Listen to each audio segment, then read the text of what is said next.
Esto es ambicioso, ¿eh? Llegar al nombre desde donde voy a empezar es ambicioso, pero así refrescamos un montón de conceptos. Y vamos a partir del concepto de ente, ¿no? El concepto de ente es un concepto que obviamente nosotros utilizamos en algunos...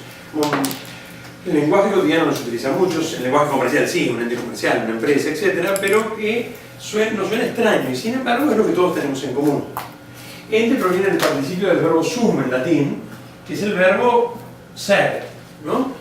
Viene el participio presente. Si hablamos del indicativo, si hablamos del verbo amar, el participio presente en castellano sería amante. Como el verbo ser es un verbo irregular, no tenemos siente, tenemos ente. Si amante es el que ama, ente es el que es. O aquello que es, claro, aquello que es. Entonces ente es lo que es, ¿no? O aquello que es. En este sentido podemos decir que todo lo que es ente. Yo soy un ente, este marcador es un ente, incluso Dios, que al cual, insisto, cuando me refiero hoy a Dios voy a hacerlo desde la razón, aun cuando no voy a hacer metafísica, sino antropología, por eso ya no me voy a hablar ahora tanto de Dios, pero de Dios podríamos decir que es el primer analogado, el ente perfecto, que podemos decir es aquello que es, ¿está? Aunque habría que hacer algunas aclaraciones. Pero bueno, lo importante es que todo lo que es ente. Ahora bien, todo ente está compuesto de dos grandes coprincipios metafísicos. Digo que no iba a ser metafísico, pero un poquitito nada más. Esencia y acto de ser. Recuerden que esto es casi un pequeño diccionario de filosofía compendiado de la charla de hoy. Esencia y acto de ser. ¿De qué filosofía estoy hablando? De una filosofía clásica. Una vez se la llamó filosofía perennis, ¿no? Una filosofía perenne que manejaban los clásicos griegos, manejaron los medievales, siguieron manejando los modernos y seguimos conociendo hoy. Por supuesto que muchos a lo mejor después no estarán de acuerdo en algunas cuestiones, pero esto sería de un tronco común, ¿no? Y básico. Algunos lo llaman filosofía aristotélico-atomista, pero eso es un poco reduccionista, porque trasciende incluso el ámbito de Aristóteles y de Santo Tomás. Este es aquello que es, o lo que es, y está compuesto de esencia y acto de ser. Acto de ser. Que es la esencia, es un término que manejamos todos mucho más, ¿no? Pero la esencia es lo que la cosa es. La esencia es lo que la cosa es. El lo que, podríamos decir. El lo que es referencia a la esencia. Por lo tanto, si yo pregunto ¿cómo es eso? Ustedes me dirán pequeño, gris. No estoy preguntando por la esencia. Si yo pregunto ¿qué es eso? Estaré preguntando por la esencia. Un término. La esencia es referencia a lo que la cosa es. Ahora bien, un fantasma tiene esencia. Porque si yo le pregunto ¿qué es un fantasma? ¿No me puedo responder? ¿Qué es un fantasma? Un ser etéreo, algo que asusta, algo de colores. Blanco. ¿Los marcianos? Claro. ¿Los unicornios cuántos cuernos tienen? No, obviamente. Y fíjense que si podemos describirlos y clarificarlos es porque tienen esencia. ¿Qué es lo que no tienen? Acto de ser. No tienen acto de ser propio, por lo menos. Entonces un fantasma tiene esencia, pero no tiene acto de ser. Por eso no es un ente real. Es un ente de razón. Y ahí empezamos la primera gran división. Entes reales, entes de razón. ¿Han visto un número caminando alguna vez? No, obviamente que no. ¿Por qué? Porque es un ente de razón. Sí puedo ver dos manzanitas, pero no el número 2 caminando por allí. Ahora, lo mismo pasa con los fantasmas, lo mismo pasa con los unicornios, son entes de razón. Nosotros vamos a concentrar en los entes reales. Los entes reales tienen esencia y acto de ser.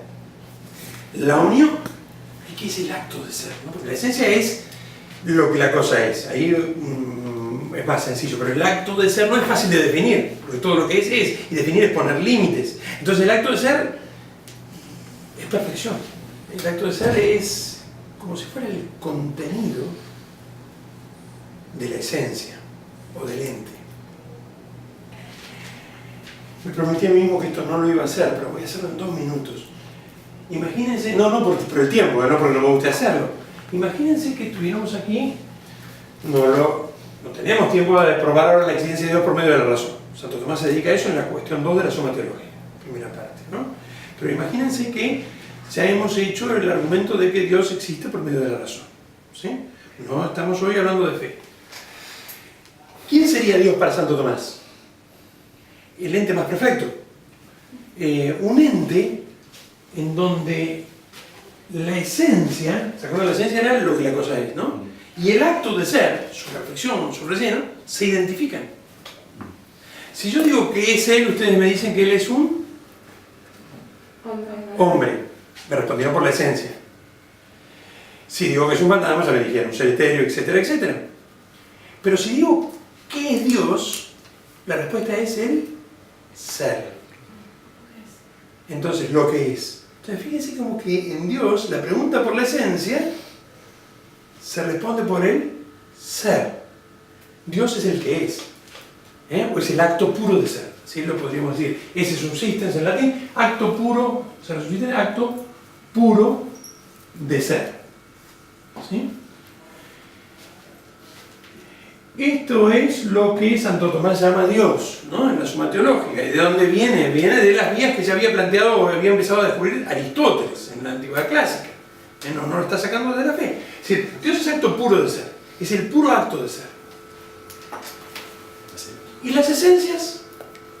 Las esencias, disculpen este esquema, ¿no? Siempre en metafísica cuando tratamos de esquematizar corremos riesgo de hacer lío, ¿no? Pero vamos a hacerlo de la manera más sencilla. Las esencias son como si fueran estos recipientes vacíos.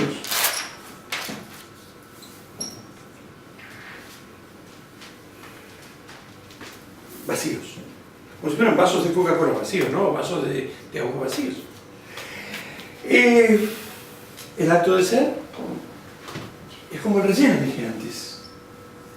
Y ahí tenemos un esquemita muy sencillo y con mucho riesgo de malinterpretarse de lo que sería el acto de la creación.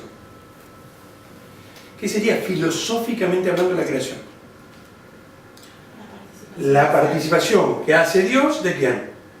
De su propio ser en las esencias. Fui rapidísimo. Vuelvo para atrás y vamos despacito. Dios es acto puro de ser. Esto es el problema de la grabación otra vez, pero ya me dijo que se puede editar y cortar, porque voy a quedar a la como blasfemo. Pero imagínense que Dios es Coca-Cola infinita. Yo soy un fanático de la Coca-Cola. Dios es Coca-Cola infinita. Y acá tenemos cuatro vasos de Coca-Cola, ¿no? Uno de 1 litro, uno de 3/4, uno de medio, uno de 1/4. Dios es el acto puro de ser, es la Coca-Cola. ¿Qué es el acto de crear? Es el acto en que Dios se participa a sí mismo en las esencias. La Coca-Cola es el relleno. La esencia es como el límite. ¿Se ve esto? Sí. Es como que Dios dice en cámara lenta y en términos humanos, digo, quiero que las cosas existan, y al querer que las cosas existan participa su ser en las esencias. Pequeñas cosas que hay que aclarar. Las esencias no están fuera. ¿Vieron esas máquinas de Coca-Cola donde uno tiene el vaso y acerca y se llena, ¿no? Aprieta, ¿cómo hacen el McDonald's? Por ejemplo, ¿no? Y se llena. Y cuando se llenó. Por más que uno se quede un rato ahí, ya se llenó de Coca-Cola. Agarra un vaso más chiquito, tiene menos Coca-Cola, pues se llena hasta ahí. El problema es que los vasos uno los pone desde afuera. No, las esencias están en la mente de Dios. ¿Está? Entonces, desde toda la eternidad, Dios ha pensado la esencia de las cosas. Al crear, Dios le participa a su ser a la esencia y las cosas empiezan a existir. ¿Qué significa existir? Existere, de donde viene existir, existere, podríamos traducirlo del latín como estar puesto fuera de su causa. ¿Cuándo algo comienza a existir? Cuando está puesto fuera de su causa. Entonces yo en este momento tengo ganas de fabricar un cenicero. Soy un artesano que quiere hacer un cenicero. Tengo la idea de cenicero. Dios tiene la esencia de las cosas. Y entonces quiero que ese cenicero exista. ¿Qué tengo que hacer? Bueno, la gran diferencia, ¿no? Yo tengo que tomar madera para empezar a tallarla. Dios no tiene que tomar nada fuera de sí.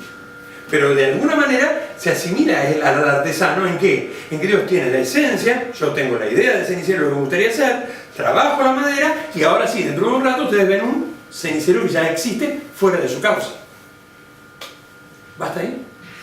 Ahora bien, al participarse, esto resuelve un gran problema metafísico que divide la historia de la filosofía en 3 grandes grupos. ¿Por qué? Porque a lo largo de la historia de la filosofía, algunos dijeron, si Dios es el ser, y Dios está en todo, si Dios es el ser y Dios está en todo, porque claro, al participarse de alguna manera podemos decir que Dios está en todo, sacaron esta conclusión. Todo es Dios. Todos El panteísmo. Todo es Dios. Ernst Bloch, neomarxista contemporáneo, dice Marx era uno de ellos. ¿Por qué? Porque Ernst Bloch, neomarxista, dice Marx creía en Dios. ¿Cómo? Como creía en Dios era ateo, en la materia. Divinizaba la materia. Veía la materia como una gran divinidad. ¿Está? Y así como Marx, mucho antes Spinoza y mucho antes Parménides en la antigüedad refirieron filosofía, etcétera, etcétera. En el otro extremo están aquellos que dicen, no, yo no soy Dios, ustedes no son Dios, este Marte no es Dios. Por lo tanto, Dios no puede estar ni acá, ni allí. Por lo tanto, Dios no está. El nihilismo, podríamos llamarlo, ¿no? Que niega la existencia de un Dios. Nihilismo, ¿no? Nihilismo. Nihilismo. Panteísmo en un extremo, nihilismo en el otro extremo. Todo es Dios, no existe Dios, no hay Dios. En el medio de la metafísica de Santo Tomás, sustentada por Aristóteles y por Platón, no solamente por Aristóteles, porque la teoría de la participación viene de Platón. Dios está en todo, pero no todo es Dios. ¿Por qué? Dios está en todo, porque Dios ha participado su acto de ser, ¿no? Su ser. Pero no todo es Dios, porque las cosas, los entes creados, tienen el ser según su esencia. Al modo humano, al modo animal, al modo vegetal o al modo de un ser inanimado. Dios está en todo, pero no todo es Dios. ¿Se ve? Dios está en mí como ese acto de ser intensivo, ¿no? Es decir, que me llena, pero yo no soy Dios porque tengo de alguna manera el acto de ser limitado por mi propia ¿qué? Esencia humana. Lo cual no es algo malo. Lo cual no siento como una carga, todo lo contrario. La cuestión es que el acto de ser llena la esencia y yo empiezo a existir. Por eso también la esencia se puede definir como un modo de tener el ser, o como dijiste recién, un modo de ser. Yo tengo el ser en modo humano. ¿Dios está en mí? Sí. Pero yo no soy Dios, lo tengo limitado. ¿Se entendió hasta acá? Sí. Fíjense que no porque sí puse 4 recipientes. Porque ahora sí, ya pasando al segundo tema, ya sabemos lo que es el ente, de alguna manera cómo se conforma el ente. La referencia al acto puro de ser la tenía que hacer, no la podía dejar allí, ¿no? Aun cuando no sea el tema central de la charla de hoy. Veamos que entonces tenemos que el acto de ser de Dios se participa, pero no se participan a todos por igual, no se participan en los distintos modos, se participan de distintos modos. Y por eso podríamos identificar a estos y ponerle un nombre a cada uno de estos recipientes. ¿Cómo se llama este? Lo van a sacar, si lo piensan un segundo lo van a sacar. ¿Cómo se llama este? Este, no este. Por ahí está más fácil. ¿Cómo se llama este? Ariel, no pasa nada, estamos entre nosotros. ¿Este?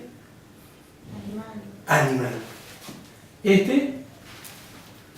Vegetal. Esto lo venimos viendo de la primaria. Esto, mineral, en el colegio veíamos mineral, ¿no? Inanimados o mineral. ¿Está? Y este, bueno, ahí tenemos los distintos tipos de entes. La jerarquía de los entes. Esto viene ya de la antigua Grecia, y esto no es una deducción racional, no se saca por método deductivo, sino todo lo contrario. Esto es parte de la observación, parte de que hay entes que tienen más perfecciones que otros. Y entonces, si este ente existe, pero no se mueve por sí mismo, tengo un ser inanimado, o un mineral, o una piedra, Si este ser existe, pero además se mueve por sí mismo, ya tengo un ente viviente. Ahora vamos a seguir a poner un cuadrito, ¿no? Y si dentro de los vivientes observo, me encuentro que algunos hacen tareas muy básicas, maravillosas, espectaculares, pero básicas. Y otros hacen algunas más complejas, y otros más complejas. Ahí tenemos distintos grados. Es decir, hemos visto metafísicamente algo que nosotros desde el colegio veníamos desde otra perspectiva, desde una perspectiva mucho más empírica, como vos decías. ¿Basta acá? Sí. Entonces, borramos todo esto y, bueno, después va a quedar ahí grabadito en la noción, y vamos a hacer algunos cuadros. Entes. Entes reales, no estoy ya hablando de los entes de razón. Había otra clasificación de entes de razón, se las nombré al pasar por allí para si a alguno se le ocurrió, pero entes reales, ¿no? Entes que existen, que tienen acto de ser. Entonces, esos entes tenemos entes que podemos dividir Tradicionalmente decíamos animados e inanimados. Hoy cuando le decimos a los chicos eso nos miran con cara rara, ¿no? Pero antiguamente era como la terminología que se utilizaba. De hecho, anima, ya vamos a ver de dónde viene, es central para la charlita de hoy. Pero podemos llamarlos vivientes, ahí nos entienden todos, vivientes y no vivientes. ¿Sí? Entre vivientes, entre no vivientes. Los entes no vivientes, el mineral, la piedra, hay artificiales o naturales, obviamente. Bueno, la idea no es llenarnos de clasificaciones, pero ustedes lo saben. ¿Está? Dentro de los entes vivientes, son los que me voy acercando de a poquito a la antropología, encontramos a todos aquellos entes que tienen ¿qué? Vida, gracias, demasiado. Muy bien, algo. Pero por ahora diría vida, más básico todavía. Acuérdense que voy a ir de lo más básico y ahí vamos a llegar a algo enseguida. Vida. Entonces lo primero que tenemos que saber para que es un ente viviente es saber qué es la vida. Por lo tanto, acá viene una noción de vida. ¿Qué es la vida? Obviamente que como recién veíamos con el compañero con el tema de las definiciones, hay muchos tipos de definiciones en cada término. Podemos dar una definición metafórica, ¿no? La vida es un amanecer en la playa, un atardecer en la montaña. Si bueno, usted está contento, profesor, de encontrarnos. Y la vida es un pozo sin fondo donde la existencia se derrama poco a poco hacia la nada. Bueno, hoy tuvo algún problema, discutió con su esposa. Sí, claro, sí, pero no vamos a hacer definiciones metafóricas, sino vamos a dar las que salen también del pensamiento de Aristóteles y después lo toma también Santo Tomás. Vida es, podríamos decir, que movimiento espontáneo e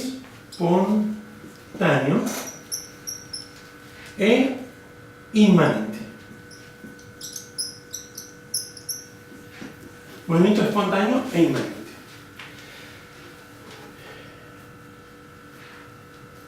¿Cómo me doy cuenta de lejos que algo está vivo?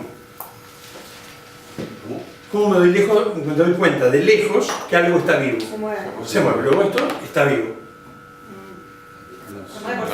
Faltaba eso nada más. En realidad se mueve por sí. Vida es sinónimo de automoción, movimiento espontáneo. Y en ese sentido, fíjense, la primera palabra hace referencia a esto, ¿no? Espontáneo significa que sale del que lo realiza, surge del que lo realiza. Lo que observa Aristóteles es que hay algunos seres que si yo los dejo ahí, no se mueven por sí mismos. Salvo que venga el viento y empuje el marcador. Pero hay otros seres que tienen un principio interno que les permite, que es muy importante para lo de hoy, les permite automoverse. A esos seres que tienen ese principio interno, los llaman seres vivientes. Es decir, seres que tienen un movimiento espontáneo que surge de él, pero no solamente que surge de él, sino que esos movimientos que realizan les dejan algo, los perfeccionan. Eso significa inmanente, que permanece dentro, que le deja algo dentro. Pensemos en algo que seguramente han realizado todos, si no lo han tenido en infancia, la germinación del poroto. Eso sí, por lo menos eso sí. Bien, la cuestión es que dejaba la semilla con un poquito de papel secante, un poco de humedad, y de allí, movimiento espontáneo, salen las raíces y el tallo. Pero no solamente se queda ahí, eso le permite asimilar sustancias del medio a su propio organismo que le permiten crecer. Inmanencia. Espontaneidad e inmanencia. Todo ser vivo se caracteriza por tener movimientos espontáneos e inmanentes. Esto no. Tiene movimientos no espontáneos, sino un movimiento de yo lo arrojo ahora a alguien y entonces eso se mueve, ¿no? Pero no es algo que lo perfeccione al mismo organismo. Puede golpear a otro y... ¿ah? Ahora bien, dentro de los seres que tienen movimiento espontáneo e inmanente son los seres que tienen vida. ¿Sí? O también los llamamos animados, por lo que ustedes dijeron recién, seres que tienen vida. Pero dentro de esos seres que tienen vida, podemos diferenciar tres grandes grupos. Estamos por otro camino diciendo lo mismo que dijimos en los primeros 10 minutos. Dentro de los seres que tienen movimiento espontáneo e inmanente, podemos hablar, siguiendo Aristóteles, de 3 grados de vida. 3 grados de vida.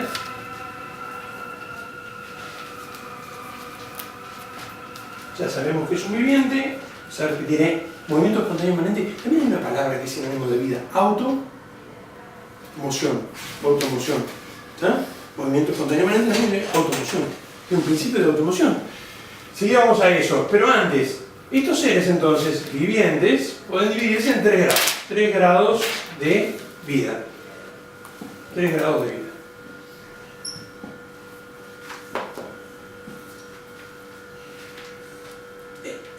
Y acá una cosa muy importante.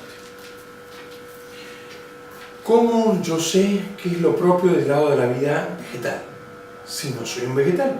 ¿Cómo yo sé qué es lo propio de la vida animal si no soy un animal? Aristóteles tiene un principio que después retoma Santo Tomás, yo lo voy a ver en la formulación que lo da Santo Tomás, que es operari sequitur esse. El obrar, operari, bueno, en castellano, sigue al ser. El obrar sigue al ser. Entonces yo, para saber qué es algo, sobre la esencia, tengo que ver cómo obra. ¿Me siguen hasta ahí, no? Es un principio importante que después lo vamos a profundizar, o por ahí a lo mejor con Ciro en algún encuentro, porque es cierto que Aristóteles dice, o Santo Tomás dice, operari sequitur esse, el obrar sigue al ser, pero el ser no se agota en el obrar. Eso siempre lo tenemos que tener en cuenta. Y eso sí tiene connotaciones muy concretas en las cosas que vamos a discutir este año, ¿no? Porque un chiquito con síndrome de Down es un ser humano. Aun cuando en su obrar no manifieste algunas operaciones que manifiesta otro chiquito que no tiene este problema. ¿Se entiende esto, no? Es decir, el obrar sigue al ser. Aun cuando hay que recordar siempre que no puedo, por haber visto a alguien o simplemente su obrar, definir totalmente su ser. Tengo que adentrarme por allí. Pero sí puedo empezar a clasificar. Y Aristóteles esto no lo hace de manera deductiva o racionalista. Aristóteles no es el padre del realismo filosófico, no del racionalismo. Entonces, desde el realismo, él dice, bueno, yo observo tres grandes grados de vida. La primera, la de los vegetales. Vida vegetativa. Vegetativa.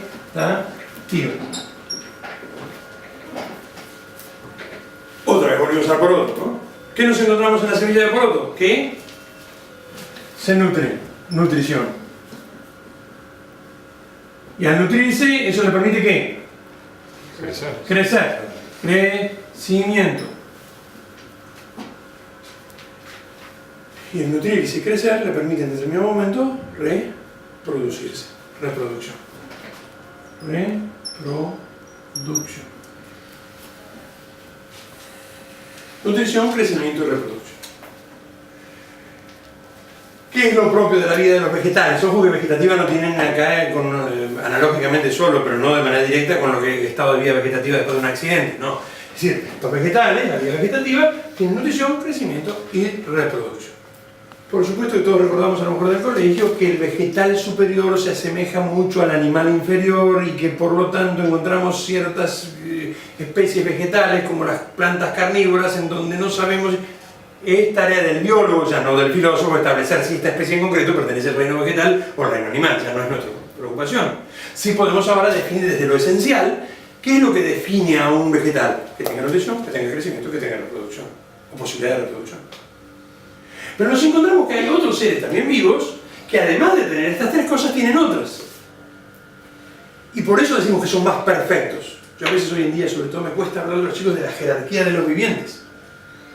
Hay todo un tema interesantísimo que también nos llevaría a otro terreno, pero que vale la pena después ver cómo desde acá se van aclarando ciertas cosas que tienen que ver con el tema de el respeto, o más que el respeto, podríamos decir, el aprecio por el mundo animal y el cuidado del mundo animal y la defensa de la ecología, todas que son cosas muy valiosas, pero que hay que mantener también o entender dentro de su justo lugar, para no generar confusiones de las cuales, no hoy, pero se podrían sacar un montón de consecuencias. Entre lo que sería el ecologicismo, un extremo en donde todo se equipara. Yo me lo encuentro en las aulas. Cuando yo digo que hay una jerarquía de me dicen, ¿por qué? ¿Por qué? ¿Quién dijo que mi perro, es decir, un alumno de quinto año, hace 2 años atrás, yo sufrí más cuando se murió mi perro que mi abuela? Puede ser que la abuela fuera jorobada, ¿no? Es decir, nadie está diciendo eso, ¿no? O que no tenía contacto con la abuela, que la perra la veía todos los días y la quería mucho, pero hay ciertas diferencias esenciales que se pueden manifestar, aun cuando también es cierto que un hombre puede actuar peor que un perro. Eso es otra cosa, la libertad, hablaremos en la próxima charla, ustedes lo saben, pero por ahora podemos marcar diferencias esenciales entre los 3 reinos o entre los 3 tipos de seres vivientes. ¿Y dónde las encontramos? En su obrar, el obrar sigue al ser. Y encontramos entonces en la vida sensitiva, propia de los animales, vegetales. Que, vamos a hacer una sola flechita, tenemos primero que todo nutrición, crecimiento y reproducción. Los animales también se nutren, crecen y se reproducen. Pero para hacerlo, utilizan facultades, capacidades superiores. ¿Cuáles son ellas? El conocimiento sensible, conocimiento sensible, sería el conocimiento a través de los sentidos, sensible, que le permite oler, captar dónde está el alimento, y los apetitos sensibles, apetitos sensibles. La palabra apetito en el lenguaje cotidiano lo aplicamos sobre todo a la comida, ¿no? También el apetito sexual, ¿no? Un poco menos cotidiano, pero el apetito en realidad es tendencias, sino tendencias sensibles. Y entonces empezamos a encontrar dos cosas que vamos a encontrar en un ratito en el hombre también, porque todo esto obviamente está en el hombre. Conocimiento sensible, que le permite conocer, captar dónde está ese objeto que le va a permitir nutrirse y luego crecer, o dónde está la hembra en celo que le va a permitir reproducirse y continuar con la especie. Conocimiento sensible y apetitos, deseos sensibles. Estoy en el campo, voy al lado, tengo dos perros al lado, es decir, estos perros tienen hambre. Nutrición, necesidad de nutrición. Huelen el olor de una presa, es una liebre que está echada, pero no lo sabe el perro, pero huele, ni define lo que es una liebre, ni dice que la trajeron los extranjeros. No, todo eso no sabe, sino que huele el olor de un alimento. Y entonces empieza a observar. La liebre se despierta y empieza a moverse. Y entonces el perro, que la conoce, que la capta a través de los sentidos, la desea o la rechaza. No siempre la desea, podría rechazarla. Pero entonces es que el perro es libre. No es un acto de libertad, sino más bien es un acto determinado por los instintos. Voy despacito de nuevo para atrás. Tengo el vegetal, con él no tenemos problemas y tampoco nos vamos a meter mucho con el vegetal. No, nutrición, crecimiento y reproducción. Tengo el animal que tiene nutrición, crecimiento y reproducción, pero tiene conocimientos sensibles y apetitos sensibles. El conocimiento sensible le permite al animal comer, le permite al animal, es decir, reproducirse, pero ese conocimiento sensible impacta sobre esos apetitos o tendencias sensibles que le permiten, cuyo acto propiamente es el deseo o rechazo, ¿no? Si yo cuando era chico en el campo, no yo, sino en general el encargado del campo iba con 2 o 3 perros, ¿no? Si cuando iba andando por el campo veían una liebre y salían corriendo, era un milagro. ¿Por qué? Porque los perros miraban a la liebre, lo miraban a él, y después como que silbaban bajito y seguían al lado del caballo, porque sabían que si llegaban a salir corriendo a la liebre y dejar de trabajar, porque eran perros de trabajo, ¿no? La paliza que se agarraban era terrible, ¿no? Es decir, entonces los perros estaban como condicionados a decir, no, pero dejemos la parte de domesticación, vayamos directamente a lo natural. Los que han tenido mascotas, los que hemos tenido una perra que tiene crías, por ahí uno le pone alimento lejos y no va a buscar el alimento para cuidar a las crías. Esta acción tiene que ver con los apetitos, el deseo o rechazo. Pero ese deseo o rechazo no es quiero hacer dieta, no como, ¿no? Sino que está determinado por los instintos. ¿Qué podríamos decir que son los instintos? Como programaciones interiores, con las cuales ya nace este tipo de ente. Una programación que hace que una oveja rechace el agua. Entonces uno va arreando ovejas en el medio del campo y llega a una laguna y las ovejas salen disparadas para cualquier lado. Va arreando vacas y no pasa nada, pasan por el medio. Los gatitos y los perros, ¿no? Uno agarra, tira un gato al agua, se cae un gato al agua y sale corriendo, ¿no? Porque rechaza el agua. El perro, hay razas de perros que al revés, nadan y se meten ellos solos, ¿sí? Ese deseo, entonces, está ligado directamente al conocimiento sensible. Conocer permite desear, no se puede desear lo que no se conoce. Ese es un término también importante para la vida humana. Volvamos a nuestro perro. Nuestro perro no tiene miedo al encargado del campo, nuestro perro tiene hambre, nuestro perro al revés, todo lo contrario, está tratando de captar alimento, huele la liebre sale corriente, entonces el perro la conoce, la desea y ¿qué hace? Locomoción. La última cosa que nos faltaba era la locomoción. Locomoción. Moción, movimiento, locus, lugar. Locomoción es cambio de lugar. No hay que confundir con automoción. Automoción era movimiento propio, esto es cambio de lugar. Entonces el perro sale corriendo a la liebre. Porque a diferencia del vegetal, no se puede mover de su lugar. Salvo que no mueva el aire o el río, ¿no? El camarote, pero no puede moverse de su lugar. El animal puede ir a buscar a su propia presa. Tiene hambre, conoce sensiblemente, desea, corre a la liebre, la caza, se la come, eso le permite crecer, reproducirse y continuar la vida animal. Y todo esto lo encontramos también en la vida del hombre.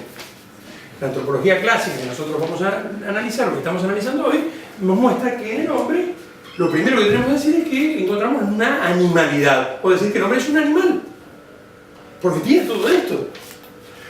Nosotros lo vamos a poner así, vida racional, que vamos a llamar a la vida humana, vida racional, y vamos a poner dos flechitas para todo lo que ya pusimos allá arriba. Vamos a poner nutrición, crecimiento y reproducción, lo que comparte con los vegetales lo ponemos aparte.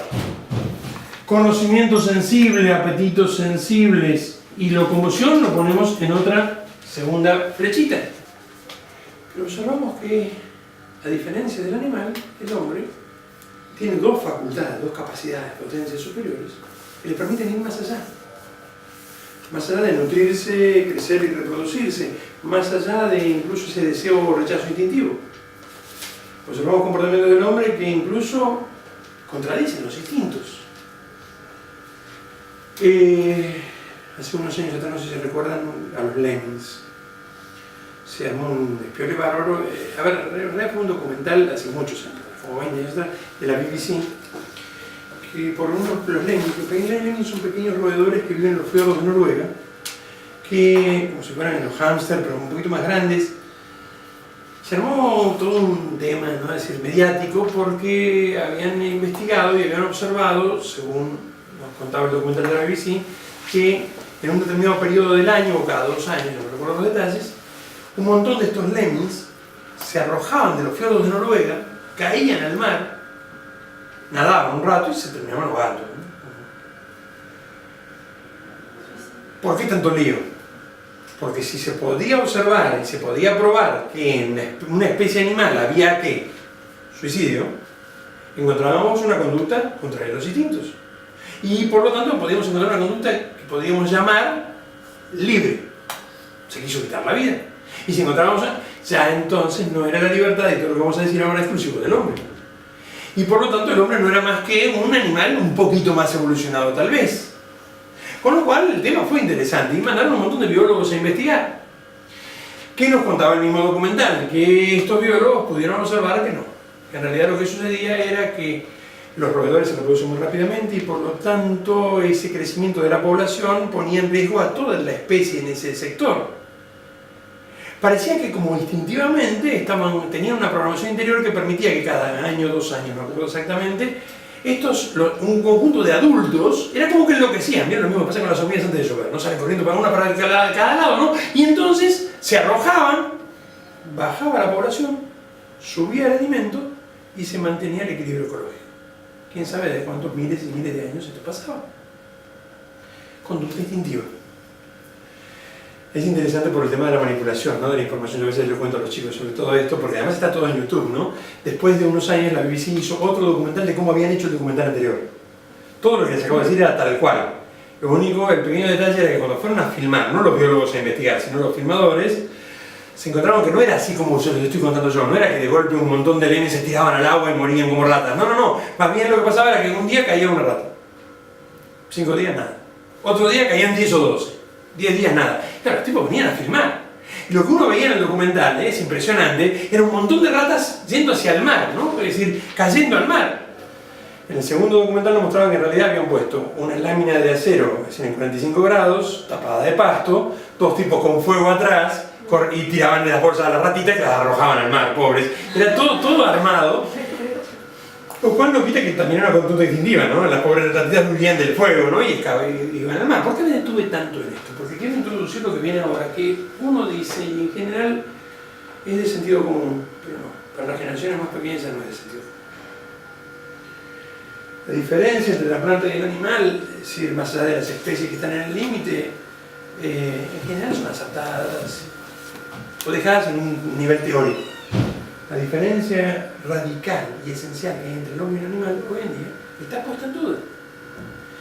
En parte podríamos decir que muchas de las conductas que definen al hombre son las más inhumanas y por lo tanto a veces tenemos la culpa nosotros mismos, ¿no? No estoy quitándonos culpa, ¿no? Pero no resolvemos el asunto rebajando al hombre a su animalidad, diciendo somos solo un animal. Porque eso, paradójicamente, termina teniendo un montón de consecuencias. si soy solo un animal, si en el fondo yo también estoy determinado por mis instintos, bueno, los que gobiernan son los instintos, yo no tengo ningún tipo de responsabilidad sobre lo que hago bien o lo hago mal. Y el bien y el mal son relativos. Fíjense cómo todo sale de acá. Pero nosotros podemos observar, siguiendo a los viejos griegos, que en la vida racional, además de esto, hay dos facultades superiores que cambian radicalmente todo. ¿Por qué? Porque son la inteligencia y la voluntad, que tiene un atributo. Fíjense que la flechita la saco de voluntad, que es la libertad. No saco tres flechitas, saco una inteligencia, otra voluntad y un atributo de la voluntad que es la libertad. De eso quiero hablar especialmente el último encuentro conmigo. Inteligencia, voluntad y libertad. La inteligencia le permite al hombre no solamente captar que hay una presa, eso lo puede hacer también el animal, sino poder definir lo que la cosa es. ¿Conocer la qué? La esencia. Ahí empezamos el media hora. La inteligencia permite conocer la esencia de las cosas. Si esto lo perdemos, si este principio desaparece, si la inteligencia no tiene capacidad para conocer lo que las cosas son, el hombre no es qué? Hombre. Y por lo tanto tampoco es libre. Y por lo tanto tampoco es responsable. Y por lo tanto, la única ley que puede existir entre nosotros es la ley de quién? Más fuerte. Del más fuerte.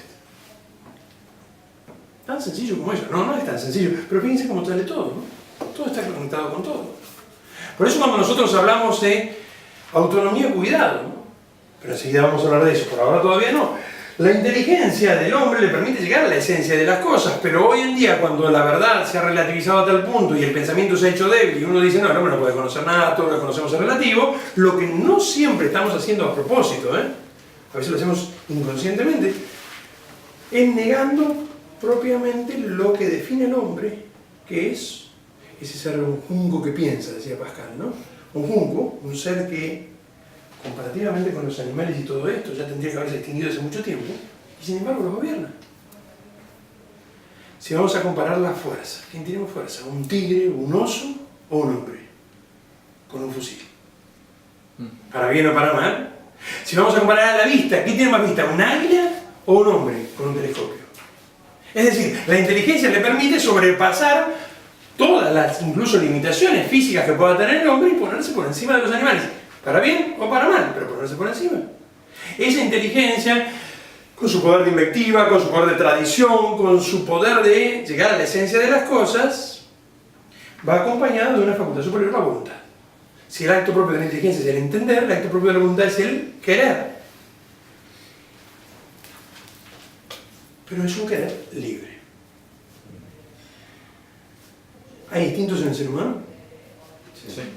Claro que sí, ¿no? Es decir, una vez yo estaba un poco aburrido, ¿no? Ese día, y me había dejado a mi esposa cuidar a mi hija, mi segunda hija, que es Rosario, que tenía 3 meses y medio, ¿no? Y esto no lo debería repetir, pero me acuerdo que estaba un poco aburrido y dije, voy a probar los instintos en los bebés, ¿no? Y entonces, claro, me acuerdo que la acerqué a la ventana, ¿no? Claro, esta es mi esposa de filosofía, por eso me perdonó, yo creo. Pero, claro, me llegó justo en el peor momento, ¿no? Yo acerqué a la ventana a la bebé, la acaricié, la bebé sonreí, y de golpe la empujé hacia el vacío, ¿no? La bebé a los gritos. Siempre me defendí si no tenía rejas, nunca se hubiera caído, ¿no? Porque había rejitas y entonces agarraba así la perrera. La volví a acariciar, la volví a aproximar, y justo llega mi esposa. Fue horrible. Pero la cuestión es que, ¿qué pude probar? Que en un bebé de 3 meses el instinto de conservación es muy fuerte. Si alguno de ustedes tiene chiquitos de 2 o 3 años, díganle, mirá lo que pasa por la... No, no lo hagan. Pero el nenito de 2 o 3 años sería un peligro. ¿Por qué? Porque a medida que va creciendo, la curiosidad va haciendo que se arriesgue mucho más que el bebé de 3 o 4 meses, que instintivamente reacciona mucho más rápido a la protección. No lo cuenten, pero bueno, no, el ejemplo, pero lo puede corroborar. Ahora, la cuestión es que hay instintos en la vida humana, claro que sí, pero esa inteligencia y voluntad libre le permite al hombre ir por encima de los instintos. Desarrollar esos instintos, ir por encima de los instintos, gobernar, podríamos decir, es una buena palabra, sus instintos. ¿Basta acá? Sí. Ahora bien, tenemos entonces ya, hagamos un mismo esquema para hacer concentrarnos en el hombre. Tenemos ¿qué es el ente? Tipos de ente, y dentro de los entes vivientes, no vivientes. Adelante. Entes vivientes, los vivientes vegetales, animales, humanos. Vamos a hacer esto en otro dibujito. No sé si sirven estos esquemas. A mí me sirvieron mucho para tener como un esqueleto, ¿no? Es decir,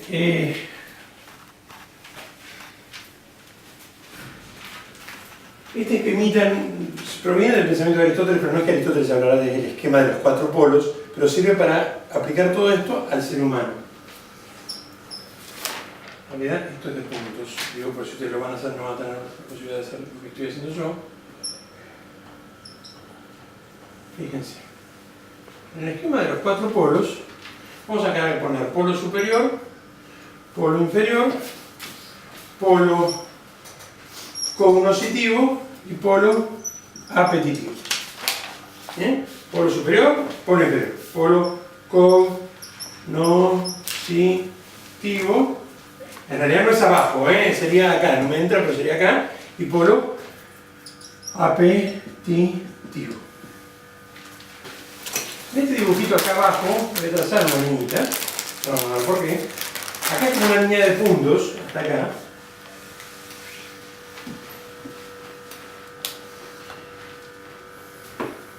¿Esto qué representa?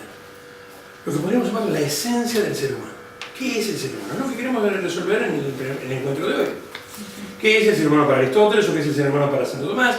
Incluso para Platón lo aceptaría, aún con sus disparidades que podría haber en las 2 grandes escuelas o líneas de pensamiento, o San Agustín, pero esto lo aceptaría. ¿Qué es el ser humano? Si ustedes, algunos me fueron siguiendo con carpetas, otros van a tener la afirmación también, no hacía falta, ¿no? Pero si se acuerdan, yo tuve que borrarlo, pero no me entraba así, ¿no? Lo que vamos a hacer ahora es ubicar todo lo que pusimos en el esquema anterior, pero acá dentro de este esquema. ¿Se acuerdan que en el hombre había nutrición, había crecimiento, había reproducción, había conocimiento sensible, apetito sensible, locomoción, inteligencia, voluntad y libertad? Por lo tanto, todo eso tiene que estar metido acá. ¿Me siguen? Sí. ¿Seguro? ¿Están despiertos todavía, pobres? Sí. Bien. ¿Por qué le llaman polo superior? ¿O de dónde va el polo superior? De acá para arriba. El polo inferior, de acá para abajo. ¿Qué es lo propio del polo inferior? Lo que tiene en común el hombre con los animales, incluso una parte con las plantas.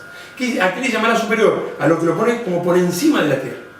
Bojenski, uno de los libros que le ponía en la bibliografía, dice: el hombre es un ser salido de la tierra, pero que se pone por encima de la tierra. ¿En qué sentido? En esto, ¿no? Sabe usted que la etimología de la palabra hombre viene de homo. Homo en latín viene de la misma raíz de la palabra humus, tierra, ser salido de la tierra, porque se pone por encima de la tierra. Ahora bien, ¿por qué? Vamos a ver primero en qué se parece a la tierra o en qué se parece a los otros seres. Acá abajo de todo, en el polo inferior. Pero fíjense que hice la rayita acá y no puse ni... Esto sería ni cognoscitivo ni apetitivo. Sería inferior, pero ni cognoscitivo ni apetitivo. Acá vamos a poner nutrición, crecimiento y reproducción. Hasta acá encontramos en el hombre lo mismo que encontramos en quién. Un vegetal. El hombre también se nutre y se reproduce. Pero como en los animales, en la nutrición y el crecimiento y la reproducción del hombre está guiada por ¿quién? Sus conocimientos. En el polo inferior vamos a poner conocimiento sensible. Si están haciendo el dibujito, no lo llenen, pongan nada más que porque después lo tienen en la carpeta en otro lugar. Y apetitos sensibles. ¿Se ve esto? Sí. Yo tengo hambre. Igual que el perro que iba a la liebre, tengo hambre. O tengo sed.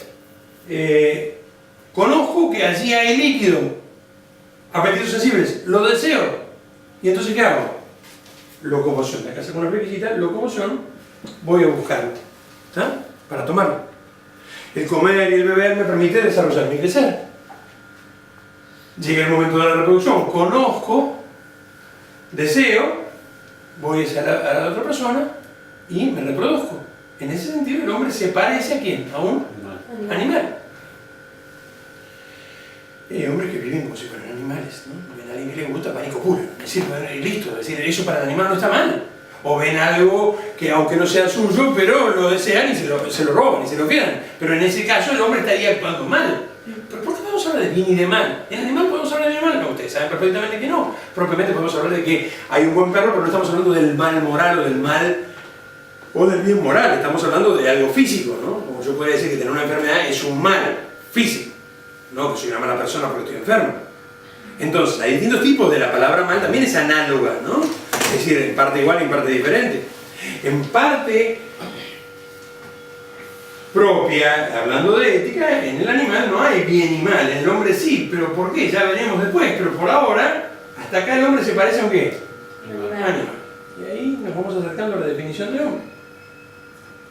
Hasta acá no somos un animal. Pero en el polo superior, cognoscitivo del conocimiento, que vamos a ubicar acá, la inteligencia.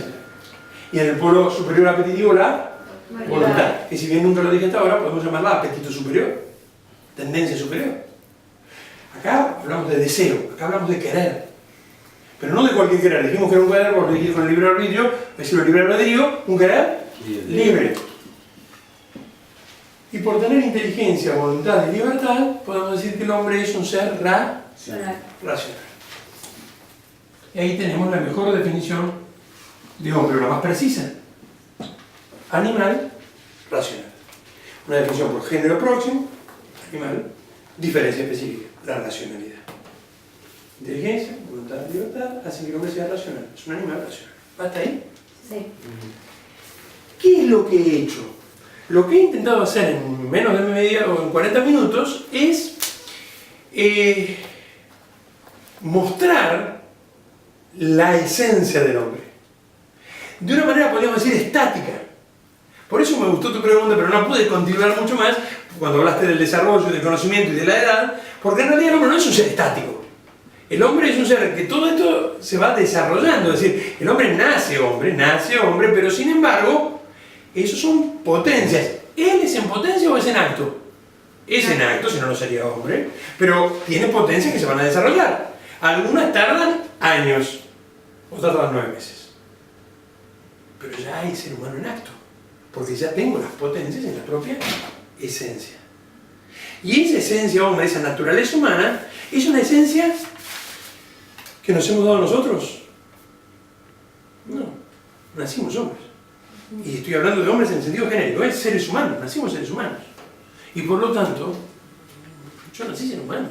Por ahí uno diría, pero me hubiera gustado ser halcón, ¿no? Es decir, me hubiera gustado ser, es decir, esa liebre, profesor, para salir corriendo de acá, es decir, no escucharlo más. Pero independientemente de eso, nací ser humano.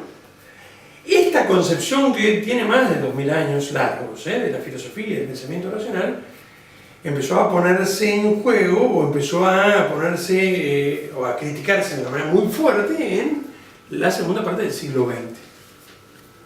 El existencialismo no fue el único, francés, etc., empezaron a replantear, y ahí encontramos las bases del feminismo, por ejemplo, de que el hombre no nace ser humano, yo me hago a mí mismo. En el feminismo, yo no nazco mujer, me hago mujer, ¿no? Pero en las albores del feminismo. Pero no quiero meterlo en los temas todavía, ya lo hablarán y los analizarán. Pero claro, si el hombre tiene una naturaleza dada, el hombre tiene límites también de esa naturaleza, que no necesariamente son malos, me permiten desarrollarme, crecer, porque son capacidades, pero también límites. Y el hombre no tiene una autonomía o libertad absoluta. Claro, si en cambio, si yo acepto este esquema, porque a lo mejor algunos dicen, bueno, esto, ¿por qué no lo vamos a aceptar? Lo aceptamos. Cuidado, porque las consecuencias que tiene para ustedes aceptar este esquema es aceptar que el hombre no es autónomo. ¿Qué significa autónomo? Por supuesto que dijimos que el hombre es libre, pero no es lo mismo libertad que autonomía. Hablaremos más de eso en el próximo encuentro, pero por ahora a mí me preguntan autónomos. Nomos, ¿saben qué es de la palabra donde viene la palabra ley? Norma, nomos, ley. Entonces, autónomo es hacer la propia ley. Para toda esta concepción clásica que perdura y sigue perdurando, pero fue muy fuerte, hasta podríamos decir, los años 60 del siglo pasado, el hombre no hace su propia ley. Creamos en Dios o no, aceptemos la metafísica de los primeros 10 minutos de que hay un Dios que nos ha dado la esencia o no. De hecho, ha habido pensadores que no eran creyentes y pensadores que no llegaban a la concepción de la existencia de un Dios, pero no negaban que hay una naturaleza, una esencia dada. Si por mis bisabuelos que fueron monos, ¿no? O por Dios, no es el problema ahora. Si no me tiene una naturaleza dada, entonces de alguna manera, al conocerla, eso trae ciertas consecuencias. La más linda, la más desafiante es que la vida es un desarrollar esa propia esencia. Los griegos lo decían kinesis eidopoios, ¿no? Un desarrollo, kinesis, de la propia esencia. Eido, de eidos, de idea y de esencia, poios. Movimiento de la idea. Desarrollo. La vida es un desarrollo de la propia esencia. Y no es un desarrollo ya determinado. donde ya no hay salida, ya está todo determinado. No, es un desarrollo que está en manos de quién. Mío, ahí está la libertad. Porque yo puedo desarrollarla para bien o para mal. Yo puedo perfeccionarme o no perfeccionarme, de acuerdo a los hábitos que adquiera, de acuerdo a los conocimientos, de acuerdo a las acciones que haga, de acuerdo al amor que tenga. Inteligencia, voluntad, libertad. El problema es que esto supone aceptar, ahí te dejo, ciertos límites, o mejor dicho, aceptar que el hombre no es quien. No es Dios. Y por lo tanto, a lo largo de toda la historia del pensamiento, pero se ve muy concretamente a fines del siglo XX y principios del siglo XXI, ha habido otros momentos también de la historia parecidos, recordemos, no sé, a Nerón y la decadencia del Imperio Romano y tantos otros, surgen siempre hombres que dicen, no, yo soy Dios. Y por lo tanto, lo primero que tengo que hacer para poder decirles y convencerles a ustedes que yo soy Dios, es eliminar la posibilidad de que haya una naturaleza humana. Y la forma que tengo para eliminar que haya una naturaleza humana es eliminar el valor de ¿quién? La inteligencia. Si yo digo que todo es relativo, si yo digo que todo lo que acabo de decir es solo para Aristóteles, solo para Sotomayor, para usted, profesor, entonces todo se va a la mierda. Todo se relativiza, la esencia no se puede conocer, y si no hay esencia, ¿qué hago? Lo que quiero. Principio de autonomía. Detrás del racionalismo, detrás de muchos movimientos de pensamiento, de la modernidad, pero si yo empecé a decir de 1960, pero podemos ir mucho más lejos, hay este deseo de autonomía. Me voy muy lejos, dale. Eso te iba a preguntar justamente, que eso es la concepción clásica, sean creyentes o no. Por supuesto, ¿no? Por supuesto. Yo me basé en Aristóteles y en Platón fundamentalmente, pero después lo apliqué a Santo Tomás, porque no puedo dejar de... Pero, ¿sean creyentes o no? Y algo que dijiste, y ahí va la pregunta, a partir de segunda mitad del siglo XX surgió este quiebre o estos intentos, para decirlo así. Si hablaste de existencialismo, de racionalismo extremo, digamos, ¿qué otros autores para que nos... Yo lo dije muy rápidamente, pero a lo largo de la historia hubo muchos momentos, donde, porque el hombre es un ser que se va desarrollando y el hombre es un ser que no tiene esa libertad también para pensar, y en ese pensamiento ha habido muchas escuelas filosóficas. Hay dos momentos claves a tener en cuenta. Uno es el del siglo XVIII, el iluminismo. Ahí está el tiempo del racionalismo. Autonomía total. El racionalismo, sí, pero por este camino. Voy despacio porque esto es clave y esto les va a interesar mucho. El racionalismo, en el fondo, no niega todo esto. No niega que el hombre tiene una naturaleza humana. Lo que comienza el racionalismo acompaña la modernidad, ¿no? Estamos en el siglo XVI, XVII, XVIII, sobre todo en el siglo XVIII, siglo de las luces, diciendo, yo no puedo comprender todo. De hecho, algunos piensan, hoy en día, a veces decimos este tipo de racionalista, entonces va en contra de la fe. Cuidado, el racionalismo no nació como un movimiento filosófico en contra de la fe. Los primeros grandes racionalistas no es que fueran en contra de la fe, es que creían que podían comprender con la razón todas las verdades de fe, incluso a Dios. Y eso está con una consecuencia lógica. Si yo lo puedo comprender todo, si yo puedo entender esto tan bien, si yo puedo conocer exactamente lo que es el hombre, lo que hace, lo que no hace y todo, de decírselo sin ningún misterio, alguno de ustedes va a salir de esta casa y decir, Aguirre, ¿no será Dios? Y si Aguirre se siente Dios, ya no necesita de quién. De Dios. Y ahí entonces tenemos a Robespierre poniendo en el centro de París una estatua a la diosa razón. El hombre es Dios, se acabó. Ese fue un camino. Lo que pasa es que las consecuencias de este pensamiento, esto habría que justificarlo en muchas horas, pero las consecuencias de este pensamiento racionalista, siglo XVIII, llevaron en el siglo XIX a filosofías cada vez más totalitarias que llevaron a ideologías totalitarias. Y por lo tanto, desde el hombre es Dios, todavía aceptando que hay una inteligencia, una voluntad, etcétera, etcétera, porque yo puedo dominar, controlar este deseo de autonomía, de hacer mi propia ley, que sin embargo no nació así, nació como yo puedo comprenderlo todo, pero poco a poco me empiezo a sentir que yo soy Dios, le quedó muy grande a cada individuo. Yo no puedo seriamente decir que yo soy Dios, pero sí puedo decir que ¿quién es Dios? El Estado. Tal vez yo no, pero el Estado sí. Yo no puedo decir que yo soy Dios, pero sí puedo decir que mi raza es divina, la raza aria. O yo no puedo decir que soy Dios, pero sí puedo decir que la materia es Dios. Y entonces las grandes ideologías fueron llevando a una idea donde paradójicamente este poder del hombre, yo siempre digo, no es como subir una montaña, ¿no? El hombre que ocupa el lugar de Dios, le queda demasiado grande y entonces necesita decir, empieza a desvalorizarse el individuo y a valorizarse ¿quién? El sistema. ¿A valorizarse quién? El Estado, la raza, etc.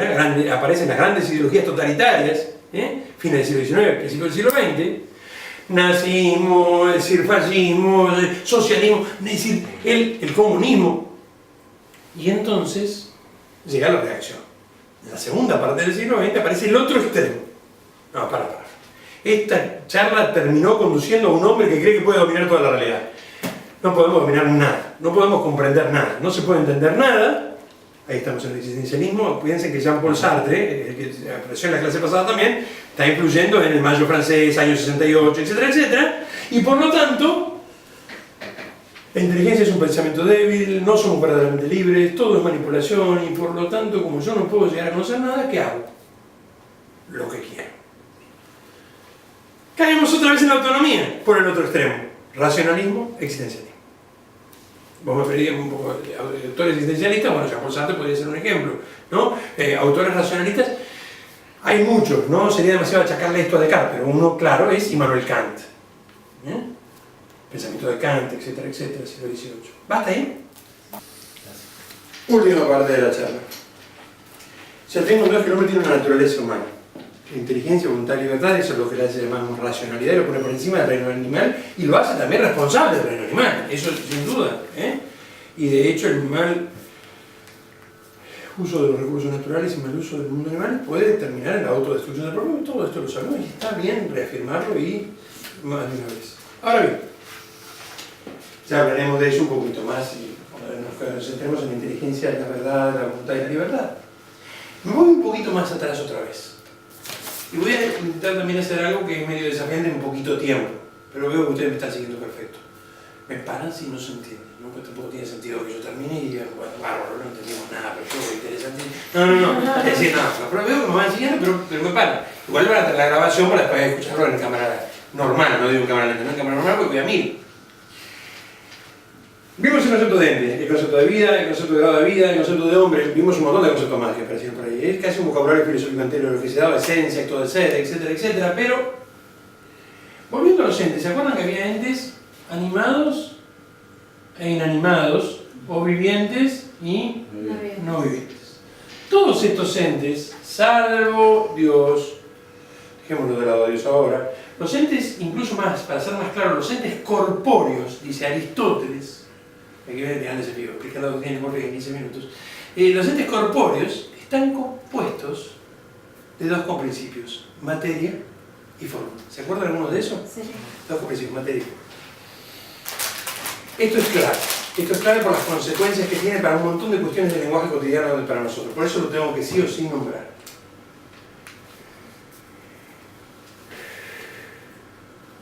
La doctrina ilemórfica, que algunos dicen, ¿para qué servirá esto hoy en día explicar la doctrina ilemórfica? Yo creo que es clave para entender las grandes problemáticas que tenemos hoy en día. ¿En qué consiste etimológicamente la palabra doctrina ilemórfica? Ile es materia. Morfé, que viene de morfé, es forma. Materia y forma. ¿Qué nos dice Aristóteles? Todos los entes corpóreos, no lo dice exactamente literalmente así, ¿no? Pero se lo digo de manera más allá, están compuestos de materia y forma. El problema de la doctrina ilemórfica es que si lo entendemos mal, las consecuencias también son terribles, ¿no? Y el problema es que cuando él dice todos los entes compuestos de materia y forma, uno bueno, ¿qué es la materia y qué es la forma? No, es mucho más complejo porque materia y forma se dan en distintos niveles. Por eso, para explicar esto, yo utilizo dos esquemas. Este esquema y el de las mamushkas. ¿Se acuerdan todos de las mamushkas, no? O matrioshkas. Es decir, esas muñequitas, ¿no?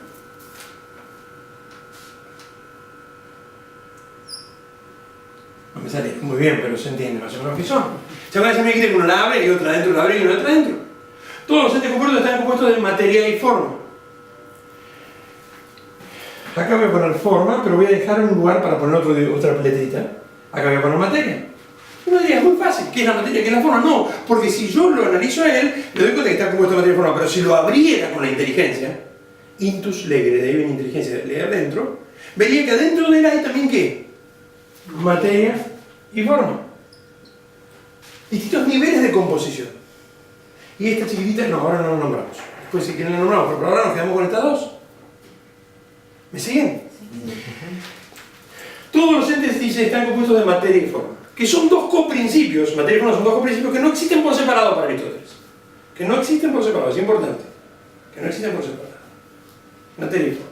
¿De quién está hablando entonces? De una planta sí, de un animal sí, del hombre también, y de una piedra también, y de este marcador. Este es componer materia y forma. ¿Basta ahí? Sí.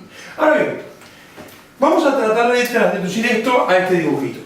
Todos los entes corpóreos están compuestos de materia y forma. Fíjense que esto parece una flor, ¿no? En el centro voy a poner acá una F, después voy a poner otra letra ahí, una M, materia y forma. Pero las que están adentro, ¿cómo que quiere decir que están adentro? No es lo que yo veo, sino lo que está debajo de ustedes, lo que está dentro de ustedes, que yo no puedo captar por los sentidos. Las vamos a llamar forma sustancial y materia primera. ¿Basta ahí? Sí. No importa que no entiendan qué es cada cosa, los que tienen base filosófica, los que no, o sea, lo vieron hace mucho tiempo, no importa. Después lo vamos a entender. Pero ahora, forma sustancial y materia primera. Todo el cuerpo está compuesto de materia y forma. Basta ahí. Tenemos que saber qué es la forma sustancial y qué es la materia primera, ¿no? Acá vamos a poner algunas definiciones de forma sustancial y de materia primera. ¿Y qué son los pétalos? Dejamos a los pétalos por ahí. ¿Basta acá? Entonces, todos los anticuerpos están compuestos de materia y forma. Pero no voy a mirarlo a Ciro y decir, bueno, a ver, la forma de Ciro es 1,90 m, alto. No, no, no. Voy a ir más adentro. El núcleo, lo que no veo, lo que está dentro, lo que llevo con la inteligencia. ¿Me siguen? Lo que yo en realidad veo de Ciro es lo exterior. Después hablaremos qué es esto. Pero voy a empezar de adentro hacia afuera. Después vuelvo de afuera hacia adentro. ¿Va todavía? Debe estar descansados. Son los últimos 15 minutos o 20 minutos. ¿Eh? Forma sustancial, materia primera. Acá voy a poner las definiciones. Acá voy a poner las definiciones. Pero también hay esto. ¿Qué es esto? Enseguida vamos. Y acá voy a poner las definiciones. Y acá voy a poner también la definición del núcleo. ¿Ven? ¿Viste el núcleo que está acá? Hago una llave. Esto. También vamos a poner acá la definición. Vamos a forma sustancial. ¿Qué es la forma sustancial? Acuérdense que estamos hablando de lo que tienen en común. Es un concepto bien abstracto. Es bien abstracto, no etéreo. No. Es decir, llegado por la inteligencia. Es lo que tienen en común todos los entes corpóreos. Forma sustancial es un principio determinante. ¿Qué significa determinante? Que determina. Si es un principio determinante, podemos decir que es aquello, yo pongo puntos suspensivos, ustedes lo completan si quieren, que hace que una cosa sea lo que es. La forma sustancial es lo que hace que la mesa sea mesa. ¿El color? No, color no es la forma sustancial. ¿La figura? No. ¿Es lo que le da su esencia, digamos? Claro, la forma sustancial.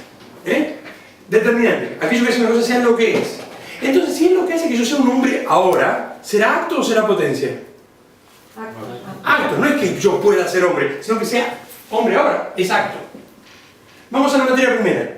La materia primera es principio determinable. Sí, se puede poner así también. Determinable. ¿Qué significa determinable? Que puede ser determinado por un principio determinante. ¿Quién determinará la materia primera? La forma sustancial. Entonces, la materia primera es el principio determinable por la forma sustancial. Si es determinable, podemos decir que es aquello desde lo cual algo se hace. No aquello que hace que una cosa sea lo que es. Aquello desde lo cual algo se hace. Y les pregunto, ¿será potencia o será acto? Potencia. Pura potencia. Pura potencia. Pura potencia. Si alguno está un poquito perdido, por ahí me dice, ¿qué es eso de pura potencia? Pura capacidad de. Pónganlo entre paréntesis, pura capacidad de. Por lo tanto, ¿yo podría tener la materia primera sola? ¿La materia primera sola qué sería? Nada, no sería. Porque la pura potencia es pura capacidad de. Entonces solo no puede estar. Siempre tiene que estar unida a una ¿qué? Forma sustancial. ¿Se ve hasta acá? Ninguno de los dos principios lo pueden ver, así que me están mintiendo. Si no lo pueden ver, pueden deducir, entenderlos. Pero son principios inteligibles, que están debajo, porque en realidad cuando yo lo veo a ustedes, ¿qué veo? Accidentales. Los accidentes. Las formas accidentales. Esos son los pétalos. Formas accidentales. Formas accidentales, o como lo llamó Agustina, accidentes. Por supuesto que todos tienen una base mínima filosófica o muy grande filosófica, y entonces saben que cuando estamos hablando de accidentes no estamos hablando de un golpe, de un choque, lo que fuera, sino que estamos hablando de principios determinantes o determinables. Cuidado con esto. No, determinantes. Determinantes, son formas, principios determinantes, pero primarios o secundarios. Secundarios. Secundarios. Las formas accidentales habrá más importantes que otras, ¿eh? Pero siempre son determinantes secundarios. Entonces, las formas accidentales son principio determinante secundario. Y si son principios determinantes secundarios, ¿a quién determinarán? ¿Qué le trabaja? Esto, ¿se entiende, no? Que esto es El núcleo. Ese es el núcleo. ese núcleo es la Esencia. La sustancia. sustancia. ¿Y la sustancia será sinónimo de qué? Ahora los quiero ver, ahora los quiero ver. Forma sustancial, materia primera. Forma accidental, sustancia o... ¿Cómo la podemos llamar también a la sustancia? ¿No? Sí y no. Sí. Pero ahora no me interesa ese nombre. La materia. ¿Pero la podemos llamar materia primera? No, secundaria. Materia segunda. Vamos despacio. Estuvo muy bien cuando vos dijiste esencia, ¿eh? Enseguida después vamos a eso, pero vamos ahí. Sustancia. ¿Se acuerdan de las mamushkas? Sí. Miren, las vuelvo a dibujar por acá, por lo menos a las dos principales. Forma sustancial. No, perdón. Sí, forma sustancial. Materia primera, la de adentro o la de afuera. La de adentro, ¿no? Pero a su vez hay una más grande que es forma accidental y materia segunda. ¿Ven que materia y forma se tienen de distintas maneras? Sí. Materia segunda también es sinónimo de qué? Sustancia. Sustancia. ¿Basta ahí? Sí, sí. Apliquémoslo. Para aclararlo vamos a tener las definiciones esas, rápidamente. Formas accidentales son principios determinantes secundarios. Y por lo tanto, ¿podemos decir que es aquello que hace que una cosa sea lo que es? No. No. Pero hace que una cosa sea como es. ¿Cómo? O Claro. tal cosa. Yo soy un Tal varón, cual. no soy una mujer. ¿Está? Eso no es el determinante primario. Es un determinante secundario, pero es un determinante que hace que no sea igual que una mujer, sea diferente, con la misma perfección, con las mismas capacidades, o distintas capacidades con el mismo valor, con los mismos derechos, etcétera, etcétera. Ya veremos, porque eso surge de la propia esencia, no de lo accidental. Pero son determinantes secundarios, ¿está? Pero que determinan. Entonces, los accidentes son principios determinantes secundarios. Hacen que es aquello que hace que una cosa sea Es lo que es. tal cosa, no lo que es, esa sería la esencia, tal cosa. Sí, también. Que vos seas varón o seas mujer, o que cambie de sexo, no hace que dejes de ser hombre, y por lo tanto sigas teniendo el derecho que seas tratado como ser humano. ¿Está? ¿Te gustará o no te gustará la operación? ¿Estarás de acuerdo o no estarás de acuerdo? Vos sos un ser humano y tenés ese mismo derecho y dignidad. El problema está en que, bueno, hay un montón de problemas, pero no vamos a hablar de esos problemas hoy. Es decir, hoy simplemente vamos a decir que, sin embargo, también hay que tener en cuenta que las determinaciones que vienen ya por naturaleza hacen que no sea lo mismo ser blanco o negro, lo mismo ser blanco o negro. ¿No? Pero la diferencia entre un blanco y un negro es una diferencia de qué tipo? ¿Esencial? Accidental. Accidental. Claro. Entonces, ¿cuándo está mal discriminar? ¿O qué es lo que... Vieron con el tema de la discriminación, ¿no? A veces cuesta volverse a explicar a los chicos, pero no estoy diciendo contra la ley, estoy diciendo que, a ver, vivimos discriminando y está bien que discriminemos. El problema es cuando se da. Cuando vos discriminás por algo accidental como si fuera Sustancial. esencial o sustancial, o viceversa. Entonces yo considero que esta persona es más persona por ser negro, por ser blanco, entonces ahí se empiezan a hacer los problemas. Ahí, llevando a lo pragmático, el problema es cuando los derechos humanos pasan de ser de estar enfocados en lo esencial a enfocarse en lo accidental. Y ahí es donde se dispara todo lo que acaba. Correctísimo. ¿Está? Y entonces empieza a haber una lucha en función de cuestiones accidentales que terminan terminando siendo relativas porque no se acepta la esencia. En todas las filosofías que niegan la posibilidad de esencia, todo también se relativiza. Ahora, vamos despacito. Principios determinantes secundarios. Hacen que una cosa sea como es o que sea tal cosa. Ojo, hay menos importantes y más importantes. Hay algunos que ser gordo o ser flaco, ¿no? Ser alto o ser bajo. Hay algunos que son mucho más esenciales y que modifican toda la sexualidad, por dado que no quede esto como desgastado, aunque no es mi tema. impacten toda mi esencialidad. Entonces yo tengo una forma de ser varón al dar clase, al hablar, al actuar, y no por eso me siento superior a mi esposa, ¿no? De ninguna manera. Pero, de hecho, ya se hablará en los temas aplicados, ¿no? Es decir, no yo seguramente. Ahora, son determinantes. ¿Serán acto o serán potencia? Acto, porque hacen que yo sea con barba en acto. Y si no tenga barba, en acto. Vamos a la sustancia. La sustancia con respecto a los accidentes, ¿será determinante o determinable? Perdón, la sustancia era la forma. Sustancia igual a materia segunda, ¿te acordás? Sí, pero son los dos elementos de. Claro, sustancia. Él lo dijo muy bien, yo lo paré rápido porque no quería adelantarme. Es sinónimo de esencia. Entonces la esencia, vos tenés una esencia ser humano. Ahora bien, sustancia. ¿Sos determinante o determinable respecto a las formas accidentales? Determinable. Esto es un poquito más complicado, porque en algún sentido vos ya determinás que podés tener cierto peso máximo. Por ser humano no puede pesar 1000 kilos. Pero dentro de lo que puede pesar un ser humano, de acuerdo a cuánto comas, puede ser más gordo o más flaco. Entonces podemos decir que es determinable respecto a las formas accidentales. No es totalmente determinable. Yo no puedo ser azul, o ser verde. Es decir, pero yo puedo ser más tostado si me pongo a tomar sol, ¿se entiende? ¿No? Determinable hasta cierto límite, pero es determinable respecto a las formas accidentales. ¿Qué les parece? ¿Será acto o será potencia respecto a las formas accidentales? Hay potencia. Potencia, entonces es determinable. Potencia. ¿Pura potencia? No. No, ya tiene acto. Pura potencia no. Es potencia respecto a las formas accidentales, tan potencia recibir otros accidentes. Y también la podemos decir, de ahí viene la palabra etimológicamente sustancia, substare, ¿no? Lo que está debajo de las formas accidentales. Substare. Separado, stare, lo que está debajo. ¿Basta ahí? Entonces, yo lo miro a Ciro. ¿Qué es lo primero que voy a captar? ¿Sus sustancias o sus accidentes? Los accidentes, color, tamaño, figura. Eso lo captaría también un animal. Pero la diferencia entre el animal y el hombre es que el animal se queda en lo accidental. Yo voy más allá, llego a la esencia. A la sustancia o esencia. Y entonces al llegar a la sustancia y esencia puedo decir y diferenciar en Ciro, ¿está? Lo accidental, no por eso no importante, pero accidental, secundario respecto, y lo esencial. Cuando yo, por algo accidental, discrimino con algo esencial, hago un lío tremendo, ¿no? Y entonces, eso, por el credo, por la raza, o por el color de la piel, la pigmentación, ahí puedo hacer una cosa terrible, como lo ha hecho el ser humano, y lo sigue haciendo, ¿no? Ahora bien, si yo he captado que es lo accidental, fíjense como cuando perdemos la confianza en todo esto, se va toda la miércoles. La ley queda el más fuerte, porque si ya todo esto no se puede conocer, como nos dicen, si todo es relativo, si todo esto son creencias, entonces ¿por qué tengo que aceptar que algo está bien y algo está mal? Pero si esto es así, ya puedo tener un parámetro para decir esto está bien y esto está mal.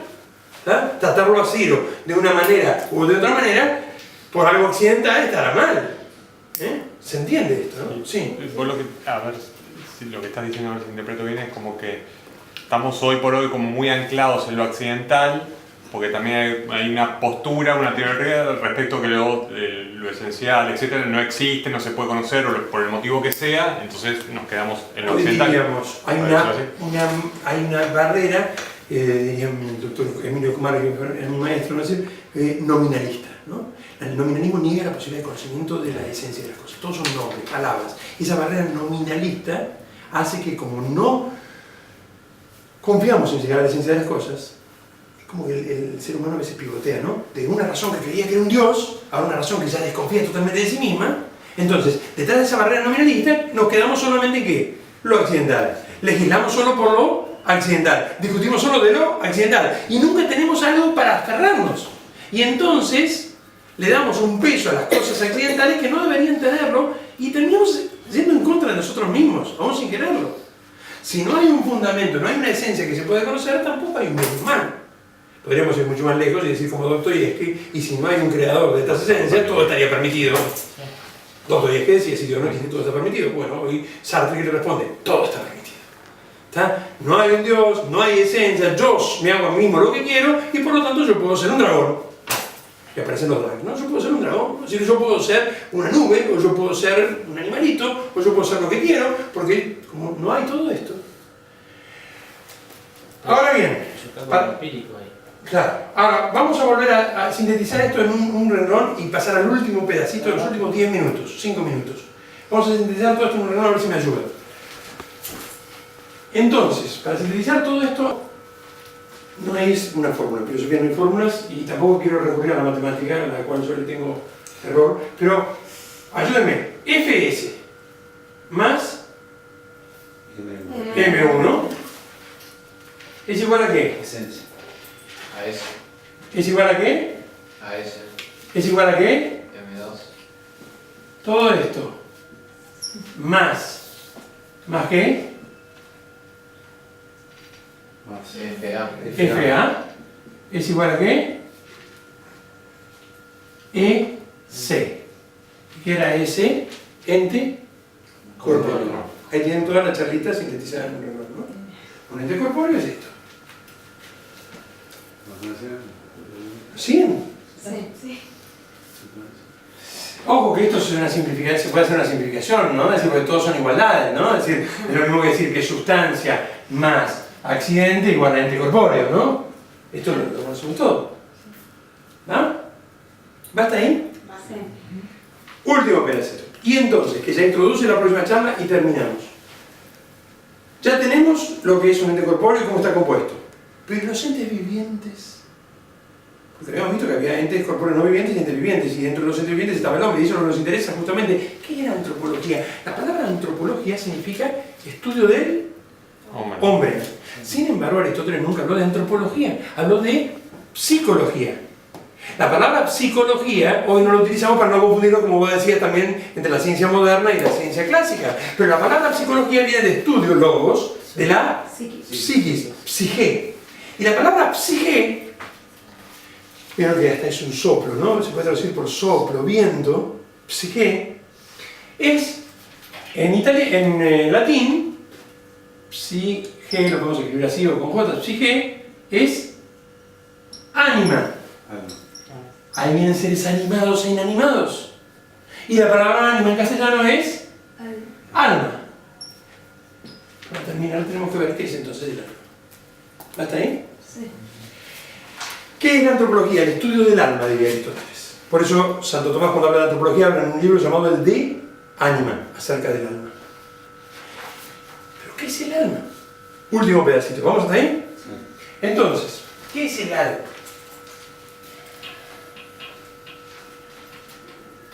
Ya lo tenemos todo, ¿eh? No es que ahora empezamos un nuevo tema.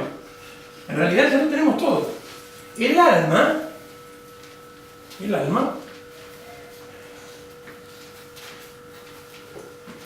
¿Se acuerdan que los vivientes eran los que tenían automoción, ¿no?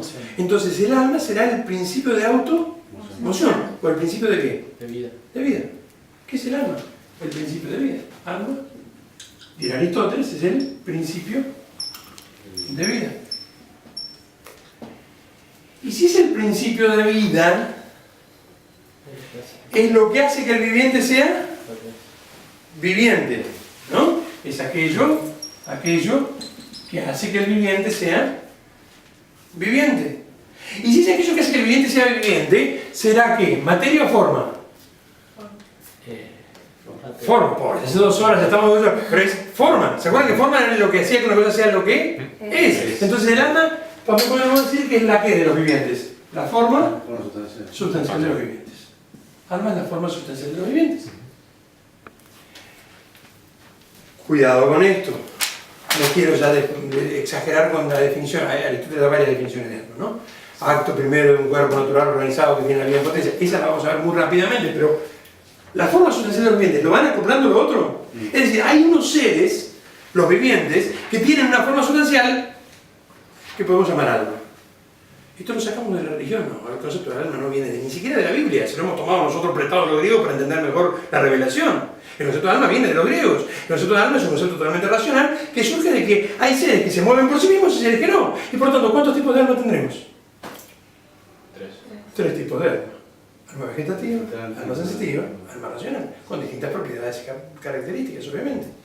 ¿Y cómo lo sabemos? Porque vemos que hay quienes actúan como vegetales, como animales y como seres humanos. ¿Ah? Ahora, el alma entonces, fíjense que estoy evitando la palabra espíritu ahora, ¿eh? El alma es lo que tenemos en común también, vegetales, animales, es el principio de vida. O como dice Aristóteles, es el acto ya voy terminando, primero, de un cuerpo natural y organizado, que tiene la vida en potencia. ¿Ya? En potencia. Explico eso y terminamos. Acto primero de un cuerpo natural y organizado que tiene la vida en potencia. ¿Qué decía él hoy temprano? ¿Es lo que decía él hoy temprano?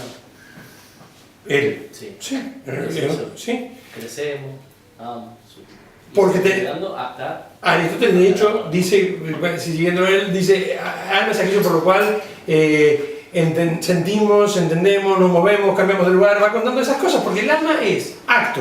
Si el alma es acto, ¿qué significa? Que es perfección.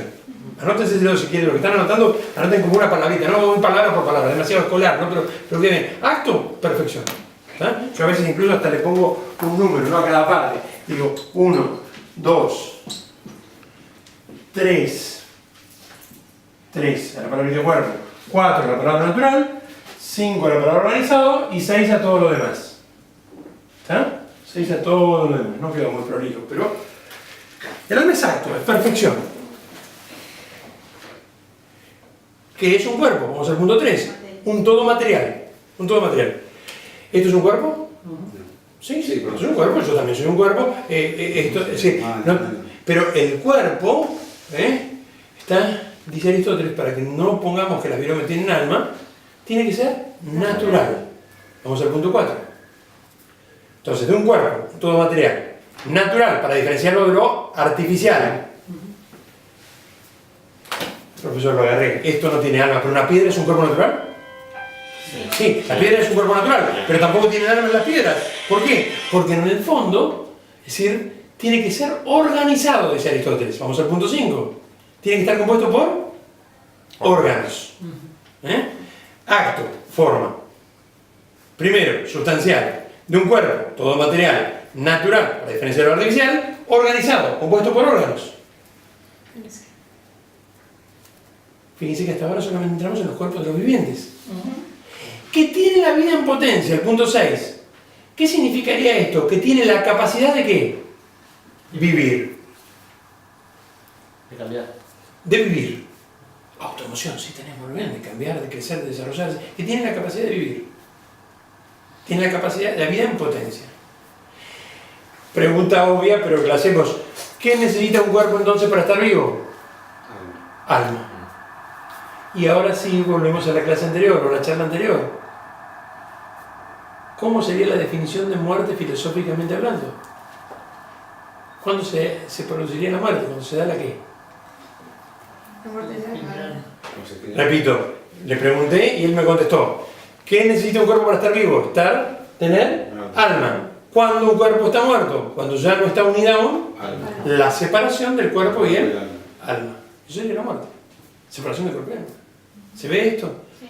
Ahora bien, en el caso de los vegetales, animales y seres humanos, todos están compuestos de cuerpo y alma. ¿El alma puede ser equiparada entonces a la forma sustancial? Sí. ¿El cuerpo a la materia primera? Sí. No.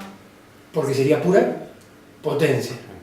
Entonces el cuerpo no es la materia primera, El cuerpo es la materia ya determinada por el alma. Por eso el cuerpo que ustedes están viendo acá adelante es un cuerpo de qué tipo. Mi cuerpo es un cuerpo viviente. ¿Qué más? Antes de que me ofenda. Natural. Natural, organizado. ¿Y de qué tipo?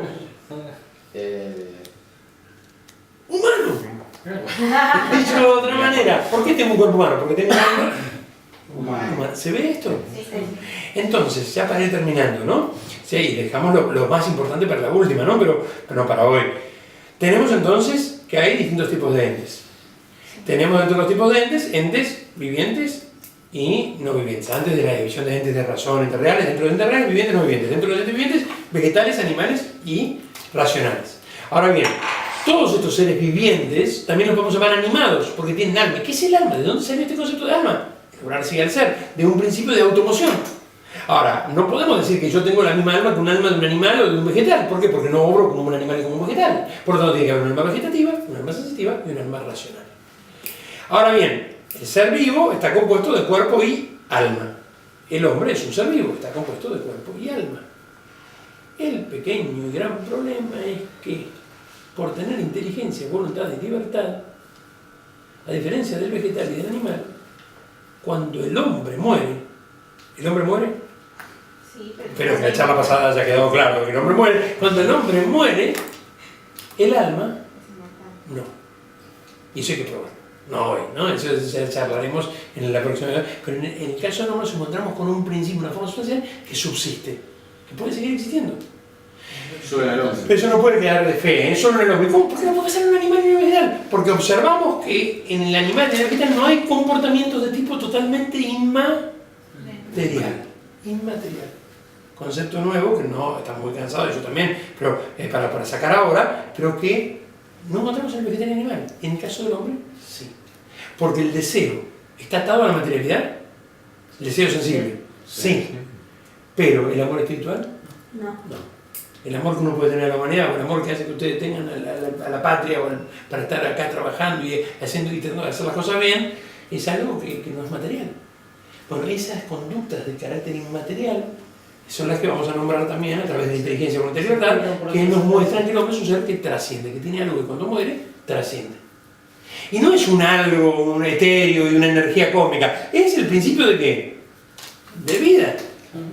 Y por lo tanto podríamos decir que hay vida después de la muerte. Pero todo eso lo tenemos que ir justificando poco a poco.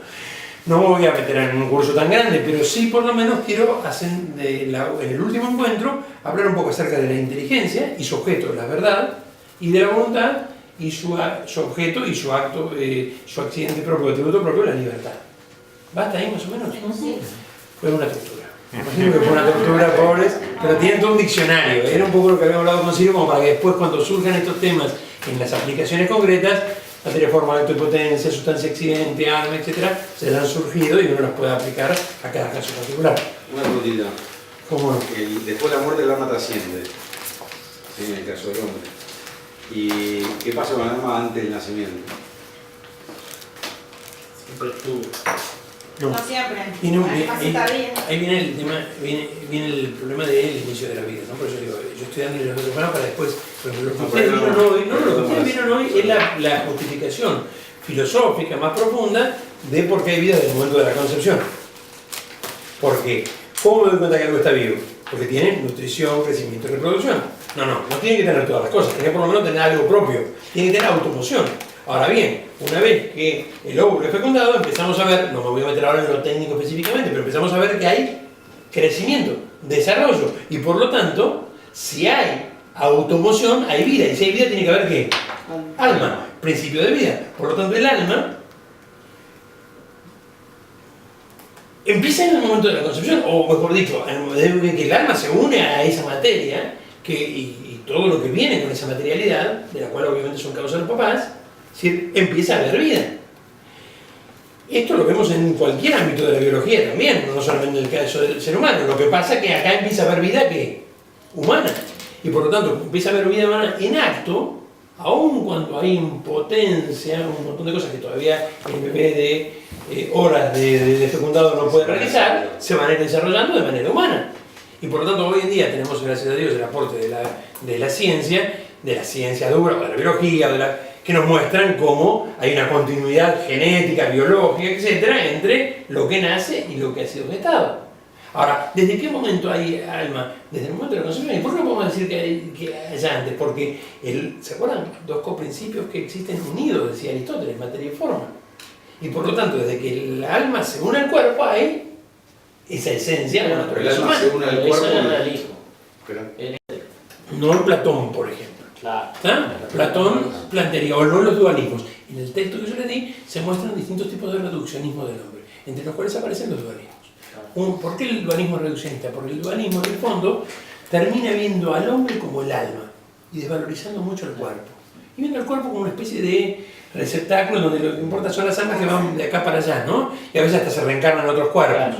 Entonces lo terminamos reduciendo al hombre a un alma con un envoltorio, un cuerpo. Algunos lo ven hasta como negativo, otros como positivo, pero...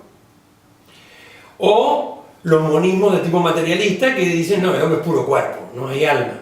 O los monismos espiritualistas que dicen, no, el cuerpo es una apariencia, no existe todo esto, somos puros espíritus charlando y pensando, pero esto no existe realmente. Todos esos reduccionismos aparecen en el apunte frente a una visión de unidad sustancial que dice, no, el hombre es una unidad sustancial de cuerpo y alma. Donde hay una primacía del alma sobre el cuerpo, pero donde yo no soy hombre. Miren, una pregunta para dejarlos, algunos ya la saben incluso la respuesta, pero para dejarlos pensando un poco, ¿no? Desde esta concepción, filosóficamente hablando, entonces, ¿cuándo el hombre sería más perfecto? Para Aristóteles y para Santo Tomás. ¿Antes o después de morir? Después de morir. Antes. Bueno. Justo antes. En esto que dijo recién. Claro, para llevar a la máxima potencia del cuerpo. El hombre es una unidad sustancial del cuerpo y alma. Antes de morir, Y por lo tanto, cuando el hombre muere, ¿qué dijimos? ¿Se separa él? Sí. Cuerpo y alma. Entonces, ¿cuándo el hombre es perfecto? El último video. Porque lo que yo dije, no llegué a justificarlo, pero dije es que cuando yo me muera, cuando ustedes se mueran, su alma va a seguir existiendo. Pero, ¿cuándo voy a ser más perfecto? ¿Antes o después? Antes. Pero ¿cómo? Entonces, ¿qué decir? Nos engañaron. Es decir, y el paraíso y el cielo, es que la razón llega hasta acá. La razón llega a que yo tengo una forma sustancial muy extraña que puede subsistir. Pero esa forma sustancial sigue siendo forma corpórea, forma de un cuerpo, y por lo tanto, yo soy más perfecto ahora, cuerpo y alma, que después de que me muero, alma sola, salvo que la razón ya no llega más. Bien, la fe. Sí. Salvo que vos digas, creo en la resurrección de la carne. Y nosotros entonces los cristianos creemos en que un día el alma se volverá a unir ¿a quién? Al cuerpo. Y ese es uno de las grandes verdades de nuestra fe. ¿Por qué? Porque el único que resucitó y volvió, ¿cómo volvió? En cuerpo y alma. Tomás no lo creía, le dijo, toca mis llagas. ¿Está? Entonces, la resurrección, pero ya es una verdad de fe. Ahí sí le hacemos una verdad de fe. La razón, lo que puede llegar a probar es incluso la inmortalidad del alma. El Fedón lo hace Platón, etc. Pero esa alma, dice Santo Tomás, queda como anhelando su unión con el cuerpo. Entonces, Pero no pierde su esencia, a pesar de que... no pierde su esencia, es una cuasi sustancia, dice Santo Tomás. El cuerpo es lo que te hace ser lo que es, si no tenés uno solo. Por eso Santo Tomás dice es una cuasi sustancia. Ahí vemos la influencia de Platón también en Santo Tomás, dice es una cuasi sustancia que sigue anhelando la unión con el cuerpo y ya desde la fe, la resurrección, vuelve a unirse el cuerpo. Y esto es muy absurdo. No, porque como el alma es lo que da forma a mi cuerpo, si por el poder del Creador, no solo, eso es imposible, se volviera a unir, ¿con qué cuerpo se uniría mi alma? Con mi propio cuerpo. Por eso no hablamos de reencarnación, sino de resurrección. Y el cuerpo elevado, espiritualizado, el cuerpo de la vida eterna, no tendrá los achaques que tienen nuestros cuerpos, pero sí será nuestro cuerpo. ¿Se ve el tema de la resurrección? Sí. Ahora, Atenágoras, uno de los padres de la iglesia, dice, esto no se puede probar con la razón. Sin embargo, y termino con esto, Atenágoras dice, ¿qué más absurdo? Pensar en un Dios que creó todo, y dentro de todo puso esa estructura de seguridad de grado de vida, puso en el lugar más perfecto al hombre. Y dejó al hombre completo por 60, 80 años, y después lo deja incompleto por toda la eternidad. O pensar que ese Dios que todo lo pudo, no sabemos cómo en algún momento volverá a unir lo que se separó. Y si lo más absurdo, lo primero. Un Dios que todo lo puede, también puede lo menos. Si nos pudo sacar de la nada, si también nos puede volver a unir. ¿No? Y entonces no dice que la resurrección de la carne sea una verdad racional, pero no es irracional. ¿Se entiende, no? Como la verdad de fe. Pero ya nos fuimos a la teología otra vez. ¿Ah? En teoría, el alma nace en el mismo momento de la concepción. Para el pensamiento, claro, de Aristóteles, nace en el momento de la fecundación, ¿no? Es decir, claro, O sea, alma y cuerpo nacen conjuntamente. se une conjuntamente. Creada, es decir, la cuarta propiedad del alma humana, decía, es creada en el momento de la concepción. Es decir, el alma humana podemos decir, probar, no lo vamos a hacer hoy, ¿no? Pero es inmaterial, ¿está? Es por lo tanto incorruptible, es espiritual, miren que yo no utilicé nunca la palabra espíritu, hay que probarla, podemos decir que el alma es espiritual, y la cuarta sería que es creada por Dios en el momento de la concepción. ¿Y por qué es por Dios? ¿Puede venir el alma del óvulo fecundado? ¿Puede venir el alma del espermatozoide? ¿Puede venir el alma del óvulo? No, porque de lo material no puede provenir lo inmaterial. Porque del inferior no puede venir lo superior, porque nadie se puede hacer lo que no tiene, porque de la nada nada viene. Por lo tanto, la única que nos queda es que venga de otro lado. La razón no nos puede explicitar el cómo, pero hasta donde llegamos hoy, ¿no? Esa participación del acto de ser. El cómo solamente, pero sí podemos decir que si no viniera de allí, no habría vida. Y lo que yo puedo observar es que hay una vida diferente. Por lo tanto, cuando el perrito se muere o la planta se muere, ¿a dónde va su forma sustancial? A la materia primera, se indetermina. ¿Está? En cambio, en el caso del hombre, vamos a ver, o se podría decir, se mantiene. Anhelando un cuerpo. Y la filosofía llegó ahí. La filosofía llegó ahí. Después Platón empieza con los mitos, ¿no? Y volverá al mundo de las ideas, etcétera, etcétera. Y nosotros no con los mitos, sino con la verdad revelada. Es decir, y se reunirá con su cuerpo en el día del juicio final, ¿no? Pero bueno, ya esa es la fe. Ahí ya hay que plantarse y la fe. Pero ya tenemos un montón para razonar antes de llegar a la verdad última de fe, ¿no? Sí. No un momento específico, sino que es un proceso. Y Santo Tomás habla de que el alma entra en el proceso de concepción. No, o sea, la concepción no es un proceso, sino, bueno, a ver, lo que vos me estás ahí. Moralmente No, no sí. es o sea, no, el inicio, como cuándo determinarlo, ¿no? Hay un momento que se puede determinar biológicamente. No, ¿Ah? eso no lo- Si vos repasás las exposiciones de todos los médicos que hablaron de si tratando de defender o estando en contra de la ley del aborto, te vas a dar cuenta cómo hay una exposición perfecta para hablar de esto, que es la de Bárbara Finn, ¿no? En Diputados, ¿no? Bárbara creo que fue clarísima. ¿Está? Lo que ahí hay, bueno, es muy buena la pregunta de Agustina, porque ahí lo que se entremezcla fue algo que fue también un poco el centro de mi exposición, pero tratando lo tuve que acortar, pues nada, los tiempos, pero es una imputación que se hace a Santo Tomás, basándose un poco en esto que dirías, de que, bueno, ¿no será que en realidad primero soy vegetal, luego animal y luego ser humano? Entonces, si te pones a analizar en la historia del pensamiento cristiano, ¿no? De la filosofía cristiana, desde ya el segundo siglo se plantea que no, que hay vida humana desde la concepción. Es impresionante, ¿eh? Si eso después yo se los puedo pasar, pues es lo que yo fui metiendo todo para armar también mi exposición, después no lo dije, pero lo tenía ya armado. Ahora, el pensamiento agustiniano sobre todo reafirmaba esta idea, pero es cierto que Santo Tomás, que hace una síntesis entre San Agustín y Aristóteles, se enfrenta a este pensamiento de que la forma va reduciéndose de la materia, entonces dice, bueno, es como que la materia está preparada para recibir el alma humana. Entonces lo que se discute es si en el momento de la concepción ya está preparado o no, o si pasamos de una especie de vegetatividad a animalidad para luego recibir el alma espiritual. Eso es lo que vos estabas planteando. Es decir, hoy en día la ciencia te dice no. Hoy la ciencia dice no, es un instante, no es así. Es decir, hoy en día Santo Tomás, no con esto iba a justificar el aborto, ¿no? Santo Tomás obviamente no se iba a meter de ninguna manera con la vida, más allá, pero jamás lo hubiera hecho, porque ningún cristiano lo hubiera hecho desde el principio.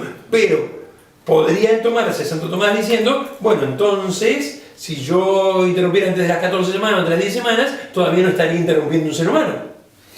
Hoy la ciencia nos ayuda a decir, sí, estás interrumpiendo al ser humano en acto, que tiene un montón de potencias no desarrolladas, pero ya es ser humano en acto. ¿Por qué? Porque la ciencia nos habla de ese proceso. ¿Tá? Lo que hay es discusiones que son relativas acerca de dónde quiero yo poner el punto, pero en realidad eso es donde quiero yo, otra vez volvemos a lo mismo. ¿Tá? Porque en el fondo no es no querer no aceptarlo. Y ahí viene lo de decir las 14 semanas, y el por qué las 14 semanas, y el falso positivo, y todas las demás cosas que justifica, y el negocio de la congelación de embriones, que es otro gran tema, ¿no? Pero bueno, que pasó como desapercibido en toda la discusión, ¿no? Cada vez que yo paso por el Magro y pienso en todos los embriones congelados que hay allí, uno dice, estamos discutiendo de eso y esos siguen allí congelados, ¿no? Porque si hay vida de la concepción, ahí hay cientos y cientos de seres vivos congelados, ¿no? O otros temas que surgen. Obviamente no pueden ustedes tampoco abocarse a todos los temas y uno tiene que ir de los más graves, ¿no? Pero todos estos temas quedan allí, ¿no?